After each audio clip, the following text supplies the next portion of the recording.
Are you looking for a better way to play player props or daily fantasy sports? Well, look no further than Prize Picks. Prize Picks is the leading over-under daily fantasy game. Why? Because it's so easy to use and win. You can make your picks in under 30 seconds and win up to 10 times your money in one day. Right now, we have a special offer for our viewers and listeners of the NBA Exchange. All you got to do is sign up now and use the promo code NBAEX. Prize Picks will match your first deposit up to $100. Yep, that's right. They'll match your first deposit up to $100. So, join the over 150,000 others who found a better way to play and download the Prize Picks app today.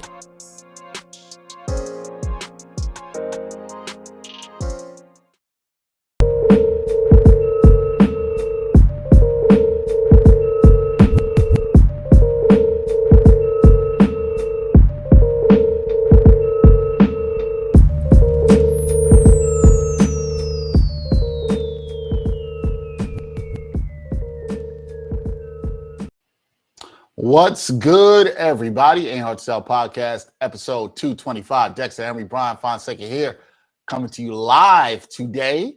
And it's a very interesting day because we're going to talk some Celtics and Heat. Brian, not in a good mood after the team that he does a lot of work on. So that's not why I'm not in a good mood. I'm having some fucking technical difficulty, fucking issues here with, fucking microphones not being picked up and shit. So if you're watching this or listening to this, you'll notice that my sound is probably a little bit different. Yeah. If you get a Blue Yeti, just beware. The motherfuckers are quite sensitive. Yeah, I used one before for this podcast, Brian. I was talking about that, and sometimes those ports come loose. Come on, Blue Yeti, y'all got to step it up with the port game. Seriously. So Brian's not annoyed because of that, but fucking sensitive ass microphone, yo.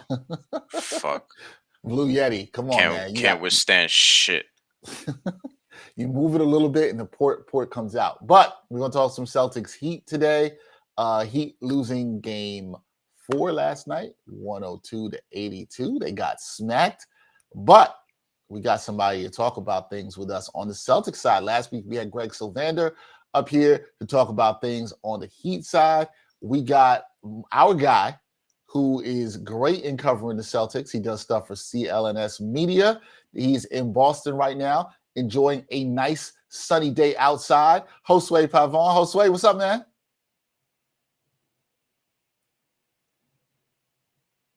Josue, do we have you live or are you delayed? Great start.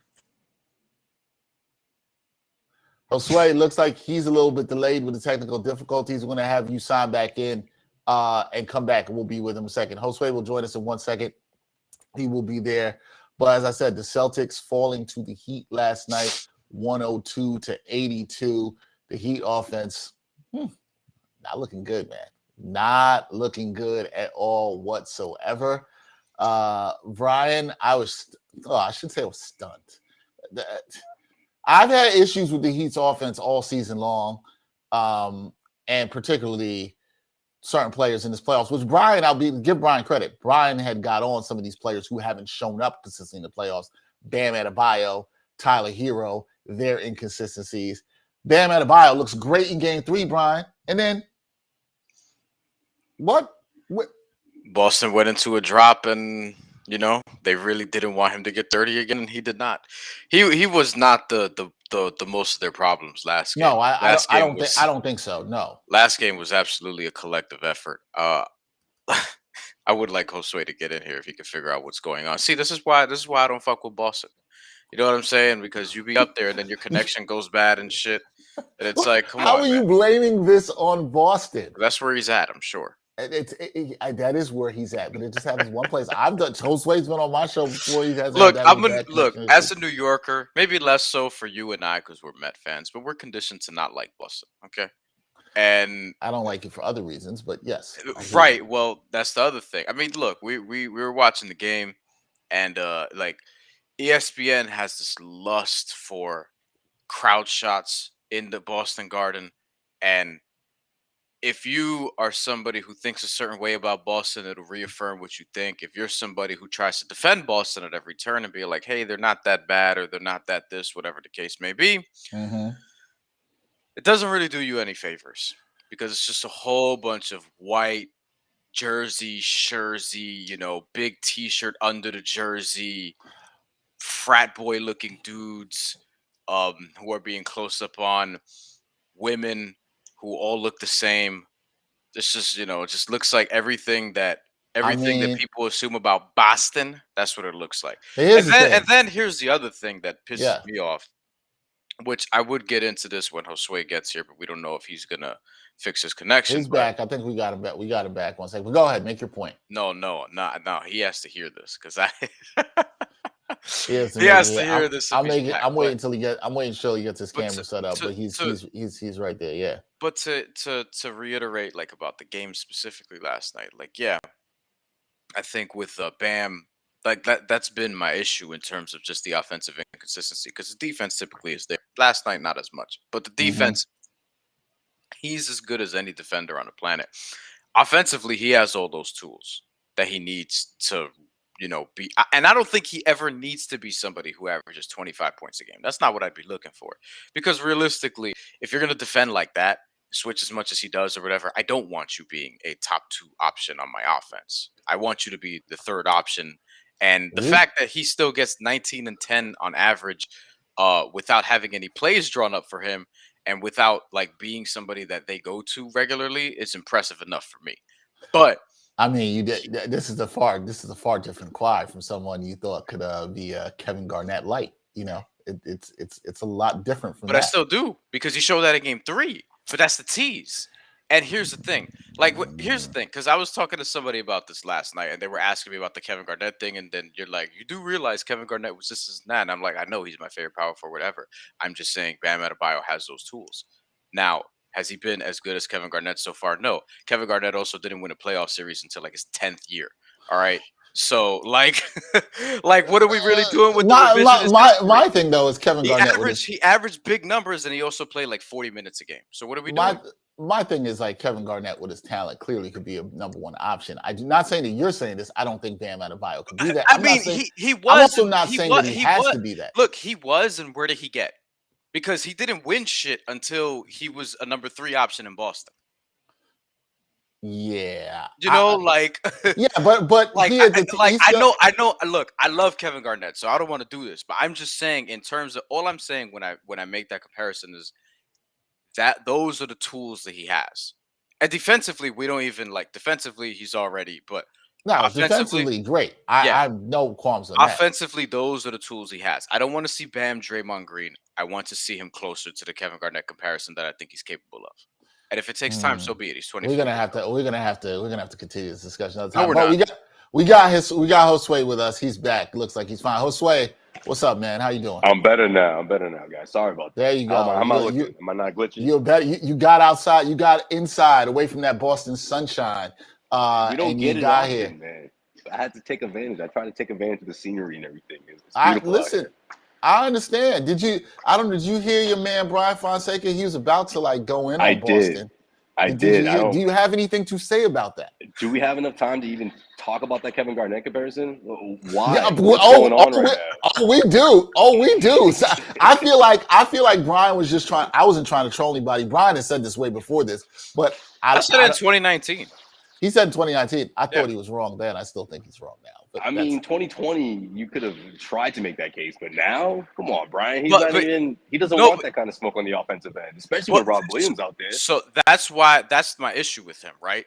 Because my thing is he has those tools, but he doesn't utilize them often enough. And they don't even call shit for him on offense. Like they don't draw plays for him on offense. Yeah, but I feel like he's not I feel like he's not the same offensive player though. Like 2 years ago when these two teams were going at it, he was a problem. And Rob Williams wasn't the defender he is now. You know, there was a lot going on. I mean, both teams were pretty different. I mean, the core were relatively the same, but they were different stages. Now, I don't know what happened to his offense, but the Miami Heat did an incredible job unlocking it in Game 3. And that's exactly what I expected them to do. To that extent, no, I wasn't ready for that. But, you know, I to your point, Brian, he does have that in him, but he's not the kind of player that you can rely on to do that offensively. And I think the Miami Heat that would go a long way in this series, especially when you look at what happened in Game 3. The Celtics, look, he took it to Al Horford 3 straight possessions, and that's exactly what he wanted. The one-on-one, no double team in the open space, but what the Miami Heat didn't anticipate, in my opinion, was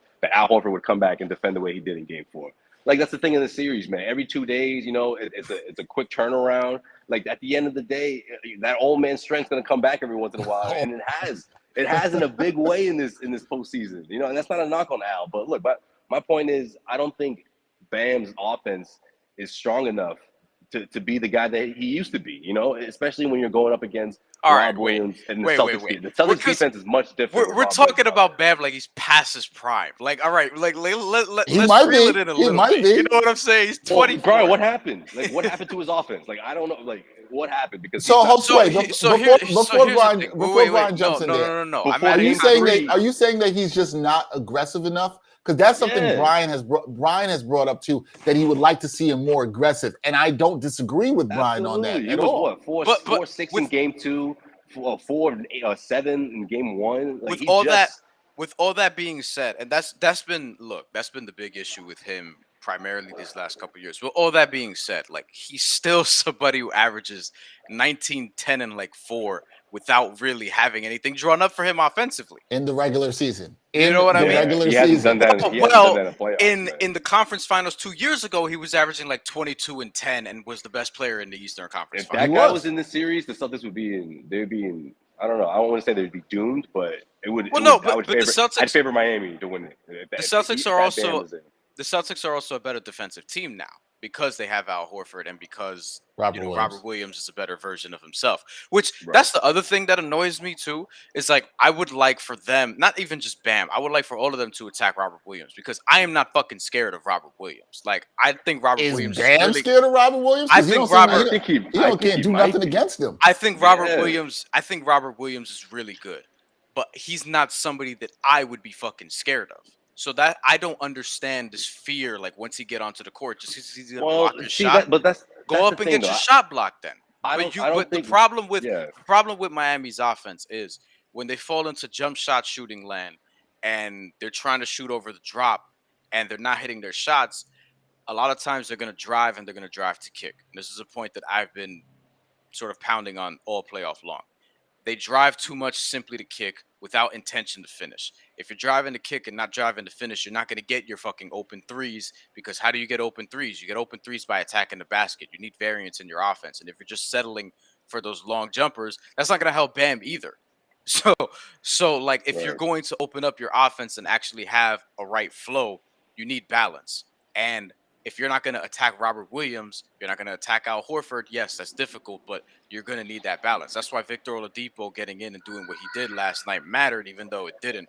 But like, it's important to attack the basket is the point. That's my issue with Tyler Hero also, because as good as he's been, good as he's been, and he's been eating up drop coverage all year long, getting into his pull-up mid-range jumpers, and he's good at that shit. I'm not as high on him as some other people from the Heat, not the Heat, but Heat fans, etc.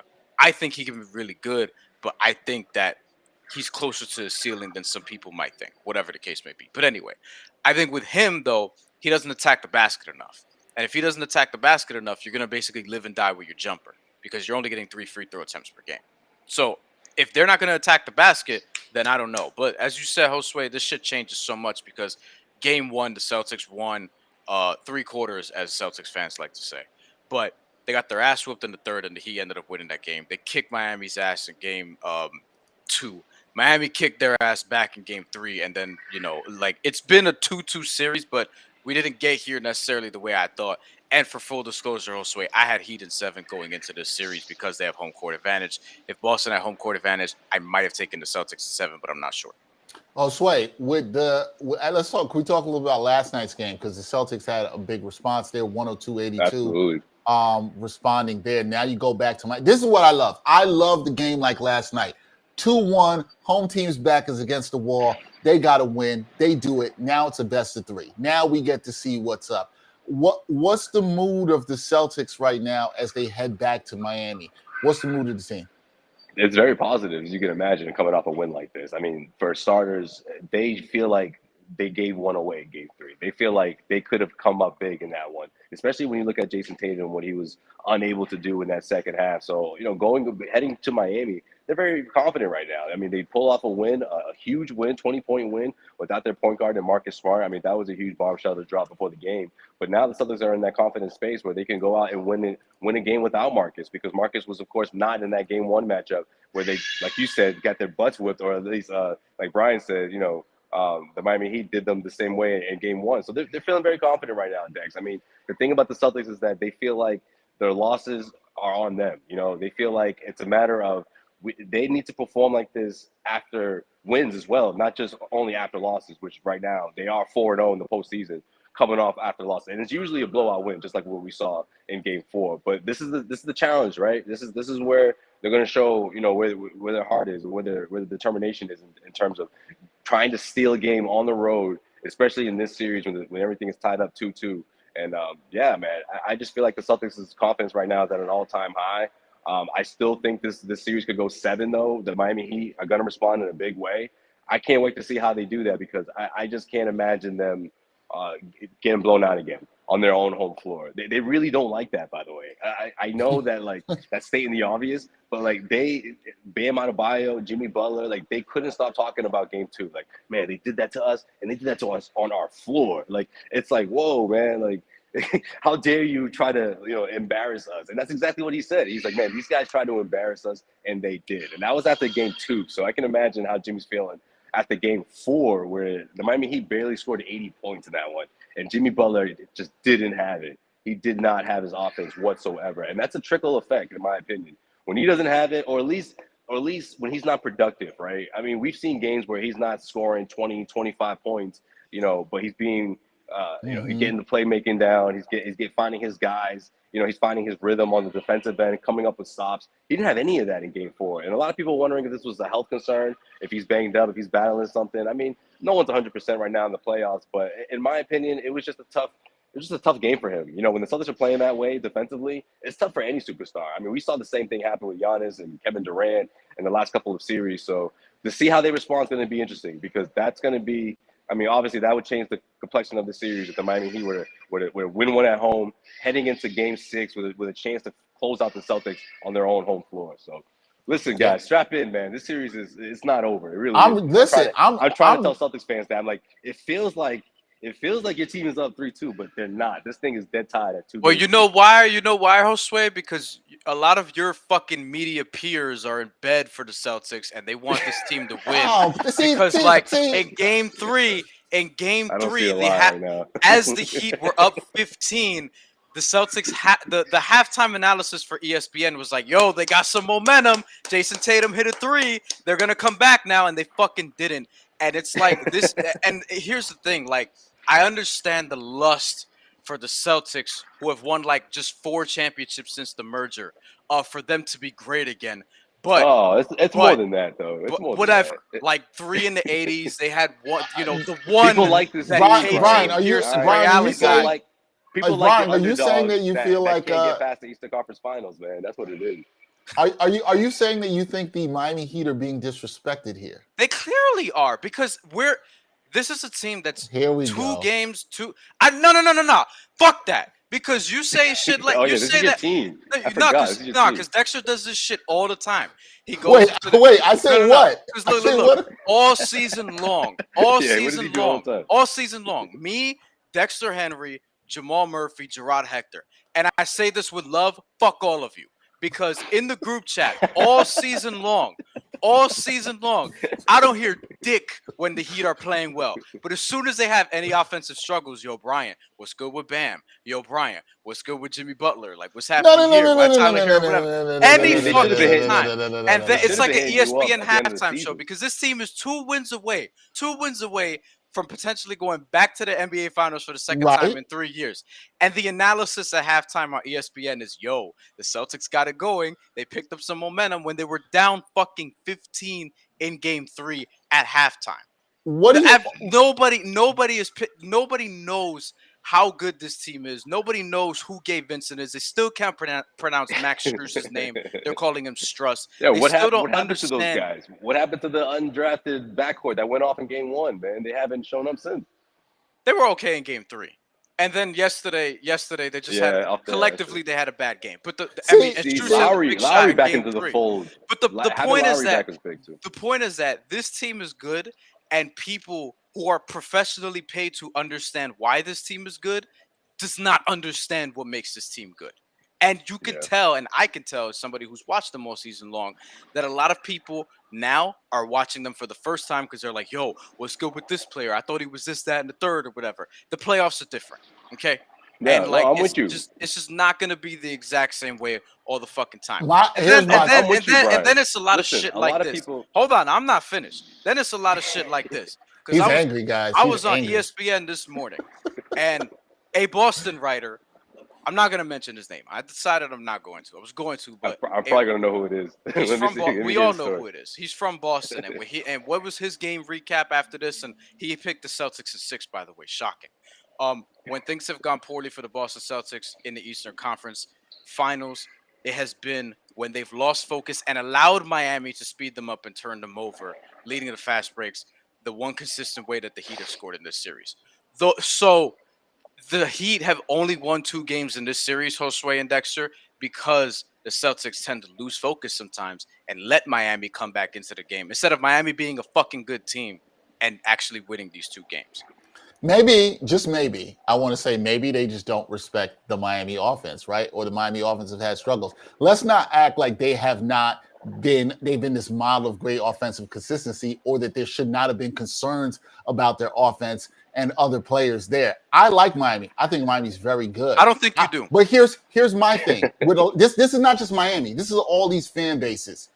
Stop being so insensitive and caring about what the media says and respecting your team. How sensitive are you about this? Like, it doesn't matter. You know what matters? Winning. Why do you Right, care? here's the Why thing. do I care what one media member says about whatever team I root for? Like, I need their respect to validate winning. If you get to the 4 wins, if you get to the 4 wins and you get to the finals, and Brian, you said second time in 3 years, which I'm with you, is a major accomplishment, and you want to say it should be talked about more? I'm with you. Fine. But I can care less about what these media folks say. I really can. If you know your team's playing well, that's all that matters. Stop being so sensitive, fans. And Brian, stop it. Y'all don't got to be this way. Y'all got to be this way. Here's the thing. I'm off my soapbox now. I'm going to toss it the whole way after this. But for me, I tell them the same thing. It doesn't matter. But my issue is clearly it does. No. In terms of that, my issue is, don't get it twisted. My issue is people watching this team don't understand what they're watching and have tried to discredit them in every turn, and that's annoying. Because like going into the Hawks series, it was like, oh, the Hawks could win this series. The Heat aren't even that good, whatever. And then it plays out, and then it's like, oh, they're not that good. They hack all the time, whatever. And then with the Sixers, it's like, oh shit, James Harden, Joel Embiid, whatever. And then they make them look stupid, and the Heat don't get credit for that either. So it's like we're continually moving the goalposts. Jamal did it in our group chat. He said, oh, they just beat the Sixers. James Harden's cooked. Joel Embiid missed the first 2 games, whatever. And I'm like, all right, we're going to keep downplaying this until they potentially lose in the conference finals or in the finals if they don't win the championship, so that people could turn around and be like, they were a 1 seed, but they were fine. They had a easy path to go into the Eastern Conference finals, whatever. I already know how this is going to go. And a lot of y'all, and a lot of that is bullshit. Josue, do you think any of this is real? Do you think, like, what's real here and what's not? This is something Brian put up in the rundown. Do you feel like the Heat are being disrespected and the Celtics maybe get too much credit in terms of them being a premier franchise in the league? Do you think that's actually something going on here? I mean, I think sometimes the Celtics may get a little too much credit just because of people just not crediting the Miami Heat's defense. But a lot of that has to do with the second half that the Celtics had. Look, they were the hottest team in the NBA. That turnaround that they did going into the postseason, like that weighs a lot for some of these national writers and some of these analysts. And I just feel like with the Miami Heat, they just haven't been as impressed with their postseason run. But I guess I'm one of the outliers because I always felt like the Miami Heat was going to be a tougher matchup than Celtics have seen all throughout this entire playoffs. Now, a lot of people, and I'm with you, Brian. A lot of people are like, "Oh, you get past Giannis, that's going to be a huge accomplishment. You get into the final level. Well, wait a minute now. the Miami Heat, they're going to have something to say about that. And obviously, they made their presence felt, or they made their statement, rather, in that Game 1 blowout win against the Celtics. So, look, it's going to be tougher for the Celtics. You know, I think depth plays a part in this one. I do think the Miami Heat have a deeper team, a deeper second unit.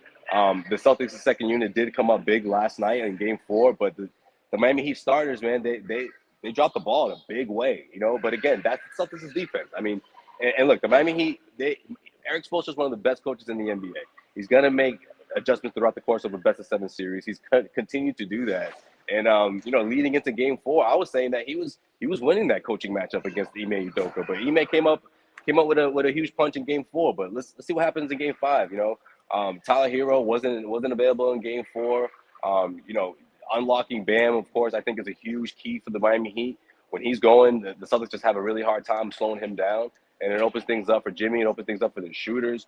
They still haven't. I mean, no, they had that one game, but I was gonna say, going into this series, I'm like, he's gonna have that one 3-point shooting game, that shootout game, and the Celtics have to be ready for that because you know, historically throughout the course of the regular season, you know, even the second half, the Celtics they struggle in defending the 3-point when the team gets really hot. So that's something that could definitely happen in Game 5. I wouldn't be surprised. It wouldn't shock me. So here's my thing. Yeah, man, Duncan Robinson's been ice cold. I mean. He can't get off the obviously bench. Tyler Hero can shoot. Yeah, he can't get off the bench. Man, you got a throwback night from Oladipo, and you know, it's in a losing effort, but you know, it's just something to build off of, man. These guys can really get going. Gabe Vincent, you know, Max could have one of those, you know, nights. Max Strus could have one of those games. He's been cold. 4 or 5. You know what? Yep. If I was a betting man, you know, maybe he scores 4 or 5 3-pointers in Game 5. Like that's the kind of offense these guys have. That's kind of weapons that Eric Spoelstra has. He knows how to use them. See, here's my thing, right? For the Heat fans that feel disrespected. All year long, we hear about Heat culture, how it's so good. Pat Riley's so good. And I have a ton of respect for the Heat culture. Brian knows this. You can't act like now you haven't been getting the love. Like Brian, to be fair, Brian's not wrong about some of the stuff that he's saying. He's not wrong about that, right? There has been this thing of discrediting. This Brian's gonna feel like I'm supporting him on this. So Brian, just smile. Brian always talks about the over promotion of stars, and to some, I am not with Brian in the whole underdog mentality in the way that he is, but Coward. To some level, he is right about this, right? And so the Celtics have quote unquote sexier players, right? We could say that, or he talked to arguments about Atlanta. Philly, they've had sexier players, and people might say, well, the best player in the series, and Brian knows I don't agree with that all the time, is going to win the series. And I think some of that is at play with the Heat. I do agree with that. I think some of that is at play. My only point to the Heat fans is just win. Just win, man.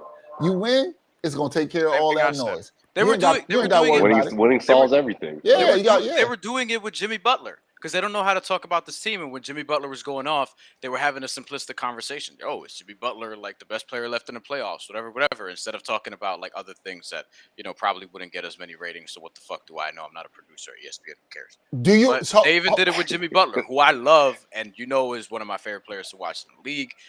I admire what he stands for. Used to be homeless. Came up.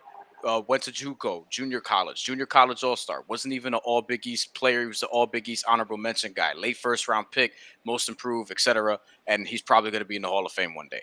And the conversation around him became, is he the best player left in the playoffs just because he was going off scoring-wise? And people don't appreciate his defense and the other things he does. But whatever. Do you think Josue? Hold on, real quick though. I just got. Yeah, go ahead. I love this mic that Brian has set up. Man. I feel like I'm talking to a customer service rep. Like, you're gonna help me out. I went on a rant. I went on a rant before you got on. Channel package, man. I want stars. I want all that, man. This is just a video game headset. It's a HyperX, but like free. Yes, plug. That's exactly what it sounds like. You know what? That's a better one. The problem is I have another mic, but the stupid port is loose because those mics are fucking sensitive as shit. And I heard you guys talking about that. Yeah, we were talking about that at the beginning. Yeah, I don't know if you guys mentioned the bad name, but yeah, you fucking bullshit. All right, continue. I don't know. I was gonna ask Josue, do you feel like what you've seen since we talked? Brian was talking about what's real and what people might not understand about the Heat, but do you feel like because with the Celtics, like the Heat, I think either team has shown flashes of brilliance in short periods of times throughout these different games. Do you feel like what either you've seen from the Heat last night in Game 4 what we saw in game 2? Do you think that that's the real, or these just flash in the pan moments, and it's going to come down to more of the intangibles in these potentially final 3 games of the series? I think it comes down to the intangibles, but it also comes down to the stars, right? I mean, Jimmy Butler, Jason Tatum, Jaylen Brown, Bam Adebayo. I think it does come down to those guys as well. We talk a lot about the depth that the Miami Heat roster has, and guys stepping in and coming up in big moments. Sure, that's gonna play a part as well. But at the end of the day, in those fourth quarter matchups, it's got to be those guys. The fact that the Celtics went in to game 4 having to tie things up was because their big star didn't show up in game 3. It's flat and simple. And it was a disappointing appearance because you didn't have Jimmy Butler on the other side. He was out for the entire second half. And, to see Jason Tatum go 0 for 6 in that second half, he went 0 for 2 in the third quarter alone, that part bothered me the most, man. I don't know why. Something like that, something about it just didn't sit well with me because it's just like, man, Jimmy's not coming back. You know that already.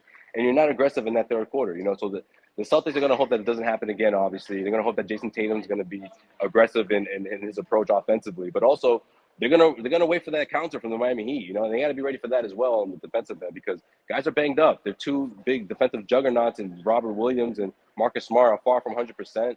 Robert Williams is going to be day-to-day for the entire postseason, so that's not good for the Celtics. Marcus Smart, we're not sure if he's going to be able to play in game 5. And the fact that these games are every 2 days doesn't help these guys. But it also, in the same time, could help the momentum, You talk about the Celtics coming out and sending a message, right? And they did that. Don't get me wrong, in game 4. They did that offensively. They were clicking. They were in tune with the way that they usually play basketball in terms of everyone getting their touches, moving the ball around, and attacking the rim, and getting open shots, knocking those down as well. But the Miami Heat missed a lot of open shots in that game. All right, maybe it's fatigue, maybe it's just the pressure, I guess, of the big stage, that big moment. But guys missed a lot of shots, and I credit the Celtics' defense, but I also think it's a matter of these guys just missed a lot of open shots. That's gonna happen. You're gonna have games like that in the best of 7 series where you're playing every other day, and you're going from city to city every 4 or 5 days. Shit, I'm a little tired myself, man. So like it's gonna again the team that responds. It's just been the theme of the series, right? The team that responds after an L typically wins. But how far will that go in this one?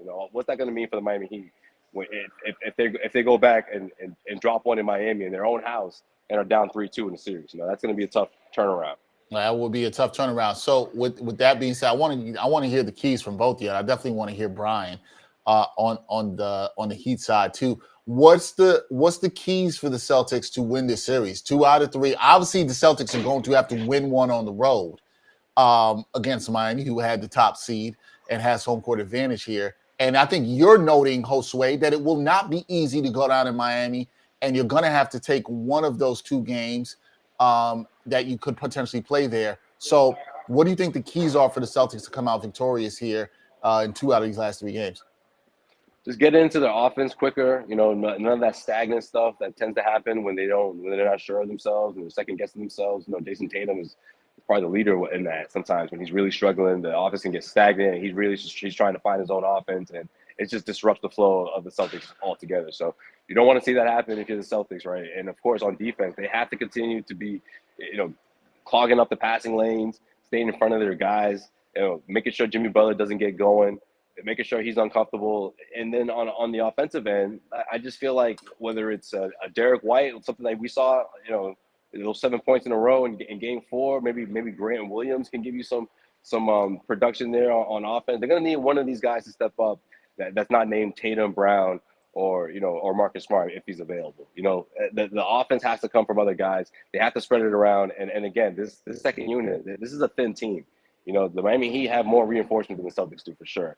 Payton Pritchard can hit you a couple of threes here and there, but I don't know what you guys are thinking about Payton, because some people think that he's this guy who's going to put up 13, 14 no matter what off the bench. That is not who Payton Pritchard has ever been this year for the Celtics. Don't get me wrong. He has his games, he has his moments, but when he can't find his shot, it can get really dark for Payton Pritchard. So the Celtics, again, someone has to step up here. In game 4, it was Dwight.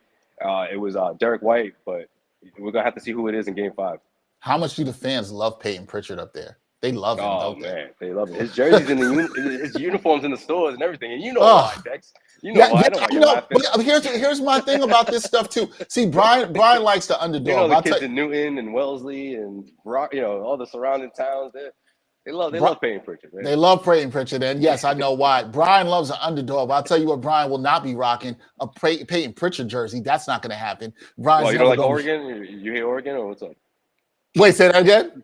Is he hate the Oregon Ducks or what? No. He hates everything Boston, and that's it. No, not everything Boston, but to back Dexter up on this point, Peyton Pritchard just like on the surface, and I only mean this in a sports way. I don't mean this in a personal way. But you got? Dexter, I know where he's going, so I'm laughing. Put the camera on everybody, Dex. I want to see everybody. Yeah. What you got?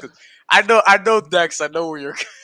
I know why you're laughing, but like, just in terms, he knows exactly what I'm gonna say. Just in terms of sports and just basketball, nothing personal, because none of this shit is personal. We're just talking about sports at the end of the day, right?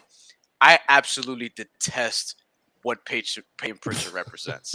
Okay, like just from a sports way, he reminds me of, as somebody who played a lot of private schools in high school. Yeah, I was gonna say he's that kid. He's that. Yeah. He reminds me of all these fucking kids I saw at like Columbia Prep and Trevor Day and Collegiate and Dalton and all these fucking schools in here in New York. He reminds me of a lot of their guards that I have to used to guard that like I have PTSD over, not because they were locking me up or anything like that, but because like we would just go at each other and shit like that. So Peyton Pritchard is just like I used to chase Peyton Pritchard around all the time, right? Yes, like I've he's that guy. Yeah, I've dealt with a lot of Peyton Pritchards in my life. He hides behind screens, and on top of that, without getting fouled. He did also just grab Jimmy Butler's knee, and apparently inflamed it. Which is why he missed the second half of Game 4. Which he did that. All the coverage about Jordan Poole trying to reach and then grabbing Ja Morant's knee, and nothing said about media darling, Boston Celtic darling. I mean, listen, Peyton Pritchard grabbing Jimmy Butler's knee, right? He tried to play that card, but it didn't. No one was he also backing said him it up. was too late to do anything. But like, look, our friend of the show, Gerard Hector, asked him, Brian, tell him why you mad. Gerard, you missed. Brian was on fire. I've been doing it all episode, Gerard. All episode, he's been bringing that. He's been bringing that heat. Peyton Pritchard is like Peyton Pritchard. Yeah, he's somebody like I like. He gets a receipt from me if I'm on that Heat team. You don't grab my star player's knee like that. Like, you're getting a receipt from me in our home court. I'm surprised he didn't get one yesterday. But you might. But it's been that kind of series, man. You see Grant, that's not a birthmark, man. He got bruises on his face. No. Look, it wasn't a basketball play. I mean, I'm with you. It's just the principle of you grabbing my star player's knee when he's going to need off-season surgery already. You know what I mean? Like Jimmy Butler's going to need a procedure done to take care of that. So, Peyton Pritchard, they love him up there in Boston. Brian, for you, what do you think are the keys for the Heat to win the series here if they're going to take care of business? They got the home court advantage, 2 out of 3 at home. Like I said, what do you think the keys are for them to win the series? And not only win the series, get some respect if they win the series. Because we know you want tapping into his inner KG. So are we going to see Bam become KG? Is that kind of like he did in Game 3? Kind of like I don't think they need that to win, though. I think these teams are dead even, which is what I've been saying all along. That's why I said it's going to be a 7-game series. I think similar to Boston, you have to get into your offense quicker. You have to be able to not be stagnant. The ball has to be popping. It has to be moving. They're a really good team when the offense is flying, and that shit was not flying at all last game. It was in the beginning of last game. And yes, you have to be able to create some better looks for Bam, because there are times where he doesn't get in the offense enough. And some of that is just scheme where he's not necessarily being set up to get those looks because they're so focused on getting their shooters open. And when they focus on getting Bam his first and he's able to do that like he did in Game 3, the shots will fall after because you can get your shooters open after. Now, if you can get Bam and Jimmy going at the same time, then it might be game over if you can get enough stops. The thing is, that hasn't happened often enough. That's what I think might happen. Sorry, yeah, that's something that hasn't happened often enough, and that's something that they could be able to manufacture. It's tough to do because they occupy sort of the same space, but like you should be able to do that. Tyler Hero, we'll see if he plays. He hasn't really, like, you want to talk about Bam. Tyler Hero's been the worst player on this team in terms of plus minus and on-off rating in the playoffs by far. When he's and the difference is when Bam's not like being a factor offensively, even though he should be more often. When he's not being a factor offensively, he's still the main factor defensively for this team. When Tyler Hero's not hitting shots, he's useless because he's not going to get stops on defense, and he's just going to get picked on defense by Jason Tatum, by Jaylen Brown. They're going to body him up, by Al Horford. They're going to find switches, find ways to hunt Tyler Hero. And if he's not hitting shots, then he's fundamentally useless in this series. So that's really it. It's just getting guys going quicker offensively. And the key for me for Miami is always just get stops. It does, like I tell people all the time, if you win 77-72, nobody outside of Gerard Hector is going to give a shit. Just win the game. Yo, you know what I mean? Just win, Gerard. Just win. Just not because I'm saying that because look again. I say it with love. But still, fuck all you guys because y'all been bullying me for 3 straight years. Nobody was bullying you. Nobody was bullying you. I'm defending myself. All right, fuck this shit. But yes, get into your offense quicker. But most importantly, get stops on defense because if you're going to win, the Heat cannot win without playing good defense. You're not going to win a shot-making contest with the Celtics, okay? And Gerard, it's not a stray, all right? Again, I come with love. You know what I mean? I have Ash Ketchum on my shirt. No strays today. It's not love, guys. It's not. It's not. It's something else. He's so angry. And Gerard asking the question needs to be asked: why is he out here catching strays? He's sending shots at Gerard all day. I want Gerard to see the rest of this episode. He's gonna die laughing. There we go. We know it's all. Come on, if anybody's watched the show, you know it's love because this is Brian's energy all the time. You know that he's just extra spicy. Say the Heat didn't win, combined with the technical difficulties. He's extra spicy, Josue. Oh yeah, the help. It's not even the win loss whatever. It's just I lost it when I hate when people who are supposed to be leaders in our industry always fail at doing so because they don't cover things the right way and they don't cover things the way they should. And we have national correspondents and national, TV personalities still not knowing how to pronounce Max Strus's name after 4 games in the Eastern Conference Finals. But it is what it is. Wow. A lot of energy. They can pronounce Payne Pritchard's name, though. They won't fuck that up. I wonder why. For Christmas this year, guys, I'm sending Brian a little green gift, a little Peyton Pritchard jersey for him. That will be his gift for Christmas this year. The worst was when Giannis was in like his 4th or 5th year. People were still calling him Ante Labumbo or Ante Tupumpo. It's like, yo, it's Ante Tupumpo. Oh my God. Like, yeah, man, we all have to practice it, but just do it. Get it over with because you have to know that guy's name. He's gonna be one of the best players in the league. And then until he finally took that step, or at least he started to approach it, everyone they realized we can't butcher this dude's name. No, don't try to just call him the Greek freak the whole broadcast. Perkins, you gotta say his name. Kendrick Perkins still calls Bam Adebayo Bam out of the Bayou like he's from fucking Louisiana. You know what I mean? Like, come on. Yeah, but he also calls Rudy Gobert, but that one's on purpose. Yeah, I'll never understand that when it's your job to know these people's names, especially if you're on TV. It is your job, literally your job, to know part of this. All right, guys, we're gonna move on. It's usually the local broadcast too. They don't want to say, they say his name wrong on the Kumbo, but they do it real quick, so they try no one's gonna pick up on it. Like, no, we heard you. Moving on from basketball. We'll talk a little hip hop real quick before we get out of here. Oh, word, let's do it. It's been a while. 2022. The last couple of years, Brian and I have always been saying this. From the beginning of the year, we'll be like, man, it's slow. Things aren't really moving the way we want in hip hop. We don't got. And Josue, you and I talked about this a little bit ago. A couple months ago, I think it was. Right? Yeah, a couple months ago when you were on the exchange, you and I were talking about this, and it's like, okay, every year seems to be the same thing now. No heat, and then as soon as the heat literally starts turning up, in terms of temperature, not the team that Brian supports, but as soon as that starts going up, then the heat starts coming out. For hip hop, there's been a lot of good stuff. We just got Kendrick. We had Pusha T last month. We had Jack Harlow for some of y'all that like that. I didn't check that out. We got Future, who was on GQ as the greatest rapper alive. For people who listen to that guy. We had that. Yo, and that's no disrespect to Jack Harlow, because Jack Harlow's It stuff is, cool. but It's because just that album is trash. Yeah, but go on. oh, okay. I see. Oh, I didn't even listen to I it. listened to I parts didn't of even it, listen and it to just it. was like, this is It okay. was This bad. is mediocre. Yeah, it was bad. It's whatever. It is what it is. But what have you guys been thinking about how hip hop has been heating up lately? And what It's we good. might see. What have you thought, Jose?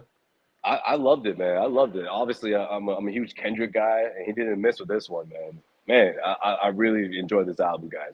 I heard it like 3 or 4 times straight through, and it's just one of those albums where, like, every time you listen to it, it's just you start dissecting a part of the song or dissecting a part of the album that you didn't realize the first time, or second time, or third time. And I'm probably the next time I put it on, probably my fifth listen.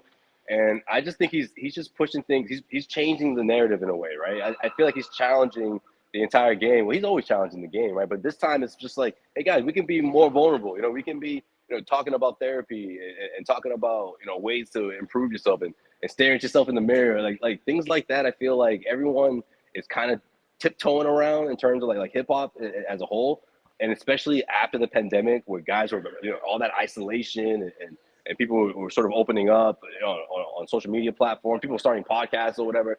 I mean, I feel like hip hop has got to continue to trend in that direction. Where, of course, you're gonna have people who are gonna make the dance records, the the ones that you play in the club and shit. But you want to hear those records where guys really give me some good lyrics, man. Like, give me, like, look, you don't have to be as deep, and you don't have to talk about your feelings all the time, but give me something else. Give me some kind of, tell me a story. And I feel like that's what Kendrick did with this album. So I was really impressed with it, man. Yeah, Really we love that album. I'm with you in that Kendrick is pushing people to stop. And it's funny, it's a literal theme on this album with the sounds of the tap dance you hear. Like, let's not tap dance around the conversations that need to be had. And that's one of therapy, like you said, toxic masculinity, just inner feelings, working on yourself, all that stuff is dope. Right. I've sat with that album. I've probably listened to it at least like 12 or 13 times. Greg Sylvander DM'd me after he was on the episode the last time, and he told me his count was wrong. And at the time we'd recorded the episode, which was only like 4 days after the album dropped, he had already listened to it like 9 or 10 times, and I felt like I was way behind. He's probably over 20 now. But it's good. Is there anything Brian's looking forward to some projects? Brian, I know you like. We're looking forward to Joey Badass next month. Yeah. That's gonna be Logic is dropping a new one. Freddie Gibbs is supposed to be coming out with his new project. Freddie Gibbs got to stop getting fucked up. First of all, like, it's just that's your boy. What's up with that? Yeah, that's your guy. I want him to drop his album and just drop his album. Like, I want him to stop getting into fucking beef that 40-year-olds shouldn't be getting into, especially with someone like Benny the Butcher. Like, y'all should be like coming up together and shit. Doesn't make a lot of sense. Like, and also Danger Mouse Dex. And Black Thought to be off too. Yes. Yep. Those are coming out. So there's you didn't know about that, Josue? No, yeah, Danger Mouse and Black Thought. That's coming in. What's that? August something time. 13th or something like that. I'm trying to pull up a list right now. Who's the guy he teamed up with last time, a couple of years ago? That album he made. He did that album, the Streams of Thought 3. That was Sean C. C. He did that with. Yeah, I love that album, man. Quick story. I was in Milwaukee covering the series. This is a few years back, and it was just one of those days where, like, you finish the coverage and everything. I'm just exhausted, ready to go home. And I had been listening to the album early in the day, but I just, like, it slipped my mind and I got distracted. I wanted to go back to it. And man, I get an Uber, I hop in it, and he's playing the last song that I heard, which blew me away. It was probably my favorite song on the record, on the whole album. And I'm like, yo, this is that Black Thought. He was like, yo, I just found out about this right now, man. Like, this is the first track. I was like, yo, turn this up, man. This is gonna be dope. And that was one of my favorite Uber rides ever, man. That never happens to me. I never get into an Uber and anybody's ever playing anything that I actually like. It's always the radio. It's always opposite. Rare, and you know what I do? Get an Uber and they're playing whatever, and I'm like, where them AirPods at? Here we go. Yeah. That's how you know I don't like your music. I'm like, I literally always listen to music, like my own shit, when I'm in there, because they never listen to anything I'm listening to. But I'm pulled up the list of like some stuff that's coming out soon, and Brian's like, what's you? Brian's like, can you change the Jack Harlow, please?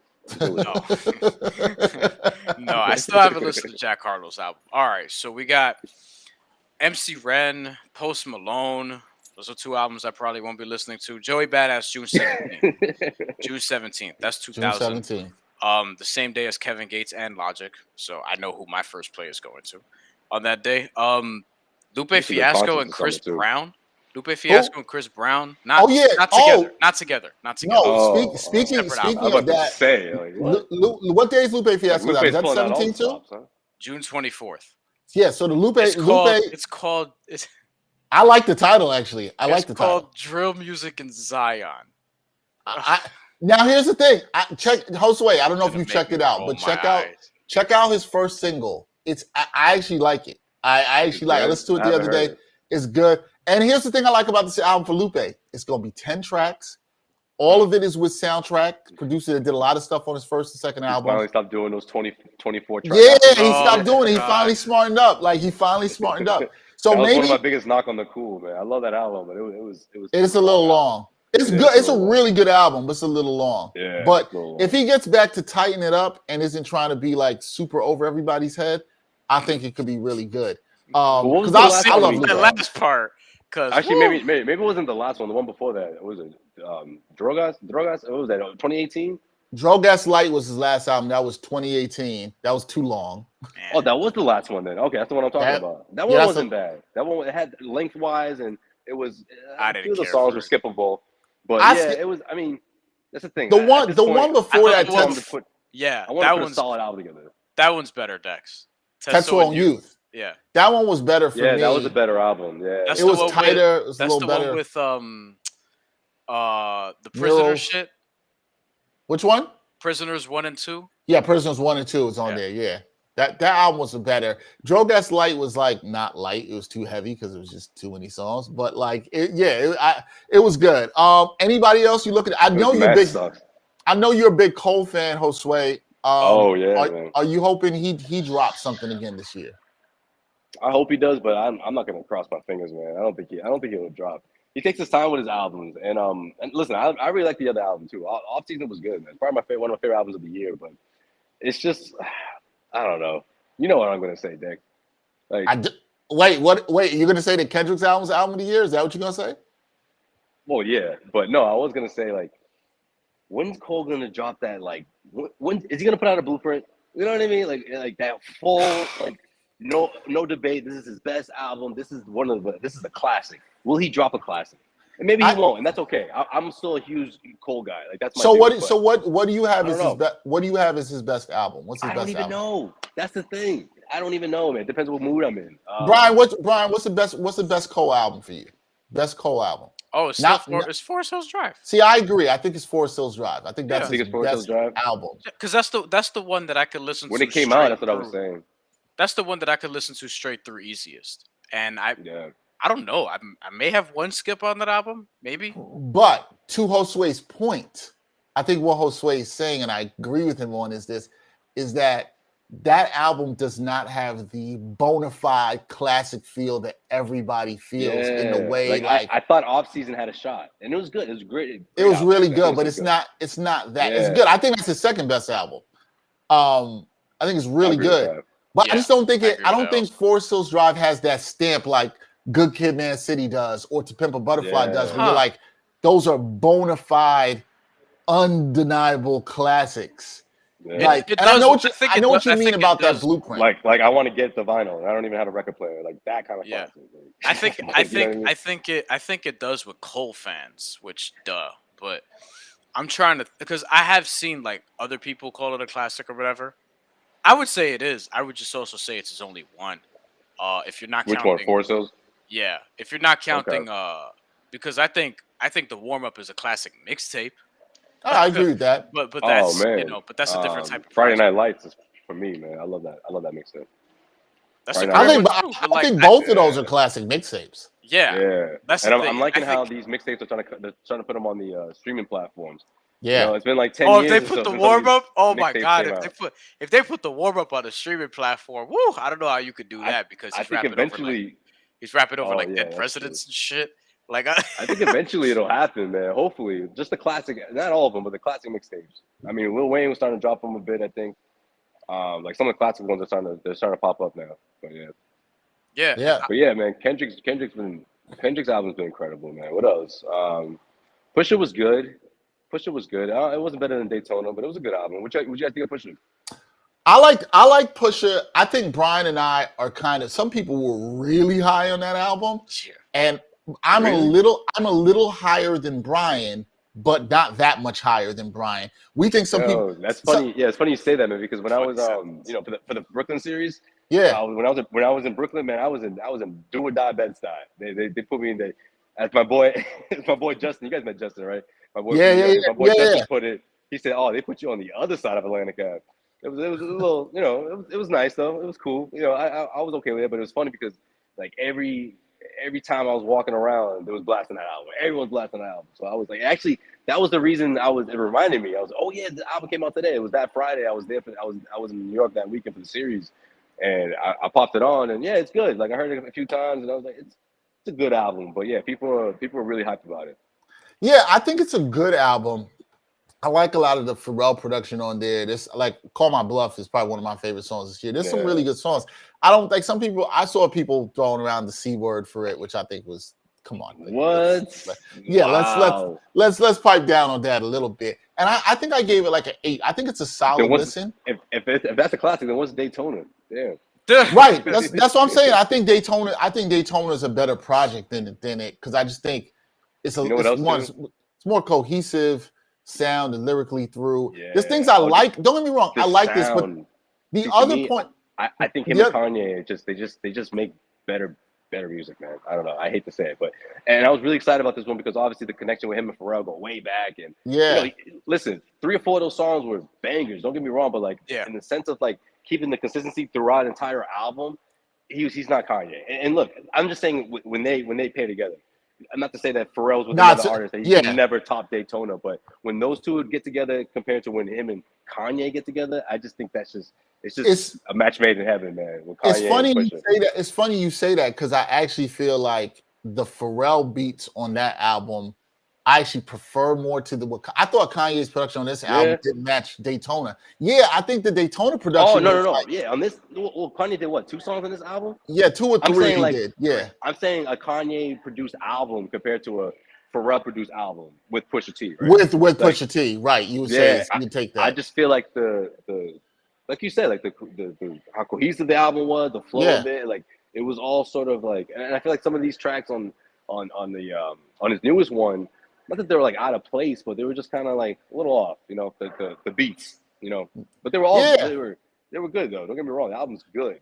I just that Daytona, man, like I don't know, maybe that's what it is. I was hoping it would match Daytona in a way, but Yeah, and Pusha T though. Brian was saying to me the other day, and I didn't listen to this, but Brian texted me the other day. And he was like, "Oh, I'm listening to the new Boldy James." And Brian told me before he was That going to shit listen, is and then good, after son. Brian texted me, he was like, Yeah, I gotta "No, check it I out. actually like this better than Pusha T. I think the production is better." Brian actually texted me that, and I didn't. I still haven't checked it out, but Brian was telling me, Boldy James and him are kind of in the same subject matter category, Yeah, if you want to yeah, say. Yeah. I Uh, like that. but yeah, I It doesn't gotta get old to me. check I that like out. that. I Boldy gotta check that James, out. Boldy James It- project. Boldy James is sneaky turning 40 this year, so shout out to him. I did not know that. Boldy James project is really good. It's called Killing Nothing with Real Bad Men, who I looked up as a producer group that's based out of, I believe, LA. Hmm. And it's concise. It's 12 songs. You know, it's pretty uniform and similar to one another and shit. But like it's just consistently good throughout. The production is really good. And I think Boldy James been on a nice run here. We talked about the Price of Tea of China being one of my favorite albums that came out a couple years ago. And then he has something else. He had a couple things after that, but this was probably this is his best project since then, since Price of Tea of China, which is really good. And that was with the Alchemist, and I believe 2019 or 2020. I want to say 2020. Yeah, it was a good one. All right, man. We'll see what we do and what we have in terms of hip hop this year. But I mean, for me personally, Kendrick did it. I don't know if somebody's topping him Yeah, this year. We man. will see. Oh, I mean, Sway, I'm good with that. have you I'm about to heard jump back into that right now. Denzel Curry's project or Vince Staples' project? oh yeah, forgot about Vince Staples. Yo, it's funny, man. I feel like I'm a title guy, right? I feel like my title has been throwing Vince Staple at me like over and over. Like, you need to listen to this dude more often. Like, they're always trying to make me listen to a new song. So I've heard a collection of his songs and stuff, or his last, I think, no, it was his last project, one of his older projects, but I haven't heard the new one. But I want to check it out, man. I want to get more into him. He's good. He's good. This is like his first like big album, I guess you would say, in a while, because like he did have FM that came out last year or the year before. But like Big Fish Theory is really good. That came out in 2017. And the Summertime joint. Summertime, I forget if it was Summertime I '05 that think the came Big out. Fish Theory, I 06, think a lot of the sometime songs 06. were off of that one. Yeah. Yeah, Big Fish, Theory, because that Big was- Fish Theory was like his last like big release, I guess. But this album that he came out this year is really good. This is it. This is Yeah, one of it's the really best good. albums that came out this year so far. And it Word, kind I'll of check it goes. out. It kind of sounds like he goes back to the Summertime vibe a little bit from like 15. Summertime was the album that people considered his best album before Big Fish Theory came out, and some still do. But also Denzel Curry's album, I'm higher in it than Dexter is, but Yeah. it's one of my favorite albums this year. I've played it front to back a bunch. I barely have skips on it. I probably have a couple, but like Damn. I think it's really All good. right, I'm gonna check it out. Denzel Curry's album snuck up on me because I didn't know it was an album that was coming out. But Denzel Curry's like become like one of my favorite artists currently. Yeah, Right. there's been some good stuff. Davies put out a good project too. That wasn't a bad. So we'll see how the rest of it goes. All right, but we done this long enough. Are you still, before we go? Are you still sticking, Josue and Brian?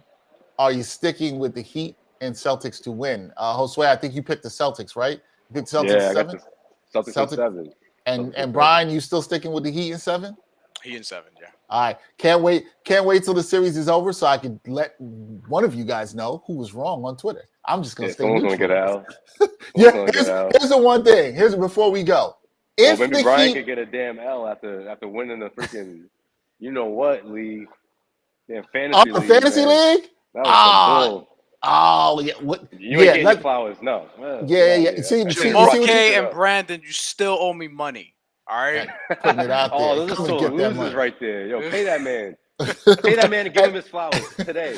And listen, Ryan wants all the respect in the fantasy league. And I'll tell you what, if the Heat win this in 6 or 7 or whatever, man, Brian's gonna be insufferable on Twitter and in real life. Y'all ain't gonna be able to tell him I'm nothing. gonna get at him. Nothing.